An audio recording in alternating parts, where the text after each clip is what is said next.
പതിവ് തെറ്റാതെ സംസ്ഥാന കലോത്സവ വേദിയിൽ പഞ്ചവാദ്യത്തിൽ കൊട്ടിക്കയറി പാരിപ്പള്ളി അമൃത സംസ്കൃത ഹയർ സെക്കൻഡറി സ്കൂളിലെ മിടുക്കന്മാർ. 25 വർഷമായി അമൃതയിലെ കുട്ടികളെ പഞ്ചവാദ്യം പരിശീലിപ്പിക്കുന്ന മടിയിൽ രാധാകൃഷ്ണൻ മാഷിന്റെ ശിഷ്യന്മാരാണ് ഇവർ. സംസ്ഥാന സ്കൂൾ കലോത്സവത്തിൽ കഴിഞ്ഞ 3 പതിറ്റാണ്ടിലേറെയായി സ്ഥിരം സാന്നിധ്യമാണ് പാരിപ്പള്ളി അമൃത സംസ്കൃത ഹയർ സെക്കൻഡറി സ്കൂളിലെ വിദ്യാർത്ഥികളുടെ പെർഫോമൻസുകൾ. കൂടുതലും ക്ഷേത്രകലകളുമായി ബന്ധപ്പെട്ടുള്ള ഇനങ്ങളിലാണ് സ്കൂൾ മികവ് പുലർത്താറുള്ളത്. ഇത്തവണയും പതിവൊട്ടും തെറ്റിയിട്ടില്ല. അമ്മയുടെ സ്കൂളിലെ കുട്ടികൾ ഇത്തവണ അനന്തപുരിയിൽ മാറ്റിവെക്കാൻ എത്തിയിരിക്കുകയാണ്. എനിക്ക് പിന്നിൽ അവരുണ്ട്, അവരെ നമുക്ക് കാണാൻ സാധിക്കുന്നുണ്ട്. ഒപ്പം കഴിഞ്ഞ 1/4 നൂറ്റാണ്ടിലേറെയായി കുട്ടികളെ പഞ്ചവാദ്യം അഭ്യസിപ്പിക്കുന്ന ആശാൻ നമുക്കൊപ്പമുണ്ട്. ആശാനിലേക്ക് തന്നെ ചെല്ലാം. ആശാൻ, എങ്ങനെയുണ്ട് ഇത്തവണ അനന്തപുരിയിലേക്ക് തന്നെ മത്സരിക്കാൻ എത്തുമ്പോൾ എത്രത്തോളം കുട്ടികൾ ആത്മവിശ്വാസമുണ്ട്, എത്രത്തോളം പരിശീലനം കഴിഞ്ഞാണ് എത്തിയിരിക്കുന്നത്? അതെ, കഴിഞ്ഞ 25 വർഷമായിട്ട് പാരിപ്പള്ളി അമൃത ഹയർ സെക്കൻഡറി സ്കൂളിൽ പഞ്ചവാദ്യം, ചെണ്ടമേളം, തായമ്പക ഇത്യാദി വിഷയങ്ങളിലൊക്കെ വളരെ മികച്ച രീതിയിൽ കുട്ടികളെ പരിശീലിപ്പിച്ച് ഇതുവരെ എത്തിയിരിക്കുകയാണ്. ഇപ്രാവശ്യം തിരുവനന്തപുരത്തായതുകൊണ്ട് ഒന്നും കൂടെ അതിന് ബലം കൂട്ടിയിരിക്കുകയാണ്. അടുത്ത പ്രദേശമാണല്ലോ കൊല്ലം പാരിപ്പള്ളി. ഇപ്പോൾ ഞാൻ 2-3 ദിവസം മുമ്പ് ഇവിടെ എത്തി അവസാന പണിപ്പുരയിൽ പരിശീലനമൊക്കെ കൊടുത്ത് സാധകമൊക്കെ ചെയ്യിപ്പിച്ച് ഇവിടെ എത്തിച്ചിരിക്കുകയാണ്. അമ്മയുടെ കൃപ കൊണ്ട് അത് ഭംഗിയായി നടക്കും തന്നെയാണ് വിശ്വാസം. ആശാൻ്റെ ശിഷ്യസമ്പത്ത് വളരെ വലുതാണ്. പ്രത്യേകിച്ച് ഈ ഒരു ടീം മാത്രമല്ല, നിരവധി കുട്ടികൾ മത്സരിക്കുന്നുണ്ട്, എല്ലാ കൊല്ലവും വേദിയിലെത്തുന്നുണ്ട്.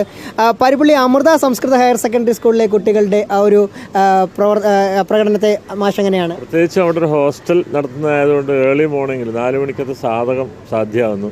അതുപോലെ തന്നെ അവിടുത്തെ ടീച്ചേഴ്സ്, സ്വാമിമാർ, അധ്യാപക, ഇതര സുഹൃത്തുക്കൾ, ഇവരൊക്കെ അവിടെ ഇവർക്ക് വേണ്ടിയിട്ടുള്ള ഭൗതിക സാഹചര്യം ഒരുക്കുന്നതുകൊണ്ടാണ് എത്ര മികച്ച രീതിയിൽ ചെയ്യിപ്പിക്കാൻ പറ്റുന്നത്. അത് തുടർന്ന് വരുന്നു, ഇനിയും ഭാവിയിലും അങ്ങനെ തന്നെയാണ് ഉദ്ദേശിക്കുന്നത്. അപ്പോൾ ഇത്തവണ കുട്ടികളെ തിരുവനന്തപുരത്തേക്ക് കൊണ്ടുവന്നിരിക്കുന്നത് സ്കൂളിലെ അധ്യാപകനായ വിമൽ സാറാണ്. സർ, തുര്യാമൃത സ്വാമിയുടെ ഒരു ശിക്ഷണം, അതുപോലെ തന്നെ കുട്ടികളുടെ ആ ഒരു സ്വാമി നയിക്കുന്ന സ്കൂളിൻ്റെ ആ ഒരു അച്ചടക്കം, ആ ഒരു രീതി, പിന്നെ സ്വാമിക്ക് ഈ കലകളോടുള്ളൊരു പ്രത്യേക താല്പര്യം. അപ്പം എത്രത്തോളമാണ് നമ്മുടെ കുട്ടികളുടെ ഇത്തവണത്തെ പെർഫോമൻസ് എങ്ങനെയാണ്? പഞ്ചവാദ്യം മാത്രമല്ലല്ലോ, മറ്റേതൊക്കെ ഇനങ്ങളാണ് നമ്മുടെ കുട്ടികൾ? നമുക്ക് ഒട്ടനവധി ക്ഷേത്രകലകൾ അവിടെ അഭ്യസിപ്പിക്കുന്നുണ്ട്. അതിൽ കൂടിയാട്ടമുണ്ട്, മദ്ദളമുണ്ട്, ഇത് പഞ്ചവാദ്യമുണ്ട്, അങ്ങനെ ഒട്ടനവധി സംസ്കൃത ഐറ്റങ്ങളും വരുന്നുണ്ട്. പിന്നെ ജനറൽ ഐറ്റത്തിൽ ചാക്യാർ കൂത്തുണ്ട്, കാവ്യകേളിയുണ്ട്, അങ്ങനെ ഒരുപാട് ഐറ്റങ്ങൾ. യക്ഷഗാനം ഒരു മേജർ ഐറ്റമാണ്.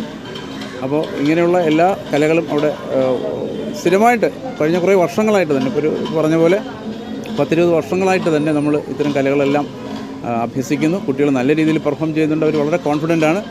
ഇപ്രാവശ്യവും നമ്മൾ നല്ല വിജയത്തോടു കൂടി തന്നെ സംസ്ഥാന കലോത്സവത്തിൽ നിന്ന് പോകും. ശിക്ഷണത്തെ പറ്റി തീർച്ചയായിട്ടും രാധാകൃഷ്ണൻ സാറ്, അദ്ദേഹം 25 വർഷമായിട്ട് നമ്മുടെ കുട്ടികളെ ചെണ്ട, മദ്ദളം, അതുപോലെ തായമ്പക ഇതെല്ലാം പഠിപ്പിക്കുന്നുണ്ട്. അപ്പോൾ അദ്ദേഹത്തിൻ്റെ ശിക്ഷണത്തിലാണ് ഈ കുട്ടികൾ ഇത്രയും മികച്ച പെർഫോമൻസ് കാണിക്കുന്നത് എന്നുള്ളത് നന്ദിപൂർവ്വം സ്മരിക്കുന്നു. നമ്മളെ സംസ്കൃതത്തിൽ ജില്ലയിൽ ഓവറോൾ കിരീടവും നേടിയാണ്. അതെ, തീർച്ചയായിട്ടും. സംസ്കൃതത്തിൽ നമുക്കിപ്പോൾ 8 ഐറ്റങ്ങൾ നമ്മൾ വന്നിട്ടുണ്ട്. സംസ്ഥാനത്ത് തന്നെ 1-ാം സ്ഥാനത്തേക്ക് എത്തും എന്ന ഉത്തമ പ്രതീക്ഷയിലാണ് ഞങ്ങൾ സംസ്കൃതത്തിൽ. അപ്പോൾ അധ്യാപകൻ്റെയും ആശാൻ്റെയും പ്രതികരണം ഇങ്ങനെയാണ്. അപ്പോൾ കുട്ടികൾ എത്രത്തോളം ആത്മവിശ്വാസത്തോടെയാണ് എത്തിയിരിക്കുന്നത് നമുക്കറിയാം. മോനെ, പേരെങ്ങനെയാണ്? ഭഗത് കൃഷ്ണ. ഭഗത്, എങ്ങനെയാണ് ടീമിനെ ലീഡർ, എങ്ങനെയാണ് ഒരു ടീം കൊണ്ടുവന്നിരിക്കുന്നത്? എങ്ങനെയാണ് അതിനെ ഒരു വിലയിരുത്തുന്നത്? എങ്ങനെയാണ്? ഫസ്റ്റ് അടിക്കുമോ?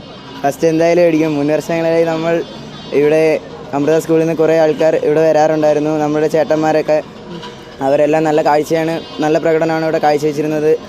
അതുപോലെ തന്നെ നമ്മളും നല്ല പ്രകടനം കാഴ്ചവെക്കുമെന്ന് പ്രതീക്ഷിക്കുന്നു. അപ്പോൾ എന്തായാലും മികച്ച പ്രകടനം അവർ ഉറപ്പിച്ചു കഴിഞ്ഞു. അപ്പോൾ നമുക്കതൊന്ന് അവരുടെ പഞ്ചവാദ്യം കൊട്ടിക്കയറുന്നത് എങ്ങനെയാണ് നമുക്കൊന്ന് ജസ്റ്റ് ഒന്ന് കാണാം.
പരിശീലനമൊക്കെ കഴിഞ്ഞ് മികവുറ്റ പ്രകടനം കാഴ്ചവെച്ചിരിക്കുന്ന പാരിപ്പള്ളി അമൃത സംസ്കൃത ഹയർ സെക്കൻഡറി സ്കൂളിലെ ഈ ചുണക്കുട്ടന്മാർ വിജയമുറപ്പിച്ചിരിക്കുകയാണ്. വിജയത്തിൽ കുറഞ്ഞതൊന്നും തന്നെ ഇവർ പ്രതീക്ഷിക്കുന്നുമില്ല. പ്രതിവാളത്തുകളിനൊപ്പം സുജിത് സുരേന്ദ്രൻ, അമൃത ന്യൂസ്.